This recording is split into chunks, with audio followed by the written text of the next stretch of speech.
Tipu, people का पेड़ और हंसता भूत। छोटा सा गांव रंगीलीपुर। रंगीलीपुर एक छोटा सा गांव था, इतना छोटा कि अगर कोई छींक दे तो आधे गांव को पता चल जाए। गांव में कच्चे रास्ते थे, मिट्टी के घर थे और हर घर के आगे एक एक नीम या पीपल का पेड़ जरूर था।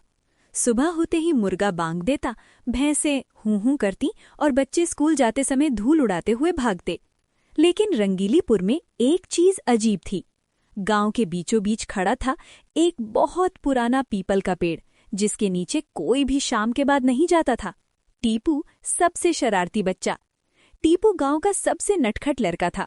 उम्र सिर्फ 10 साल पर दिमाग 100 साल का शरारती। वो छिपकली से डराता, कौवे को काका कहकर बुलाता और मास्टर जी की कुर्सी पर कील रख देता। टीपू का एक ही सपना था, मैं डर से कभी नहीं डरूंगा।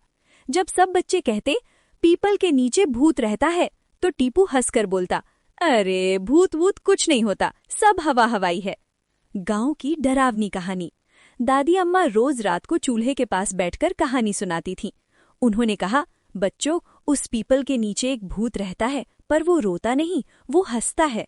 बच्चे डरकर बोले, हंसता है? दादी ने आंखें तरेर कर कहा, हाँ, और जब वो हंसता है तो पीपल के पत्ते अपने आप हिलने लगते हैं।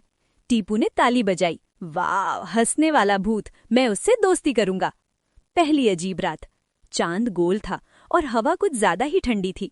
टीपू ने चुपके से टॉर्च उठाई और निकल पड़ा पीपल के पेड़ की तरफ। पेड़ बहुत बड़ा था, इतना बड़ा कि लगता था आसमान को छू लेगा। अचानक सरररर पत्ते हिलने लगे। टीपू बोला, अरे हवा है। तभी ही ही हंसने की आवाज आई। टीपू की टॉर्च कांपने लगी। हंसता भूत दिखाई दिया। पीपल के तने से धीरे धीरे एक सफेद सा चेहरा निकला, बड़ी बड़ी गोल आंखें और टेढ़ी मुस्कान। लेकिन वो डरावना कम, कार्टून जैसा ज्यादा लग रहा था। भूत बोला, अरे ओ छोटे इंसान, इतनी रात को क्यों आए हो? टीपू बोला, तू भूत है? भूत बोला, हाँ, पर डरावना नहीं, मैं हंसता भूत हूँ। भूत का नाम गुड्डू। भूत ने अपना नाम बताया, गुड्डू।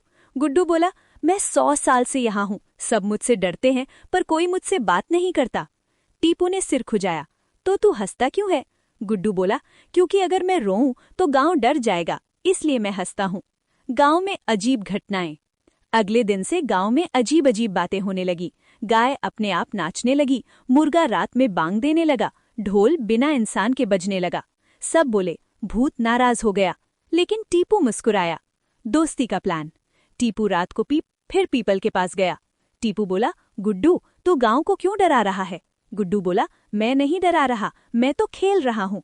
टीपू बोला, तो चल सबको बता देते हैं कि भूत अच्छे भी होते हैं। गांव वालों की परीक्षा। अगली रात गांव के सब लोग पीपल के पास आए, डरते डरते। अचानक गुड्डू निकला और बोला, डरो मत, मैं बुरा भूत नहीं हूँ। सब चौंक गए। गुड्डू ने बच्चों को उड़ना सिखाया, बुजुर्गों को हंसाया और पूरे गांव में रोशनी फैला दी। खुशहाल अंत। अब पीपल का पेड़ डर की जगह नहीं रहा। वहां बच्चे खेलते, झूले झूलते। और गुड्डू क्या, वो अब गांव का कार्टून भूत था। टीपू बोला, देखा, भूत भी दोस्त हो सकते हैं।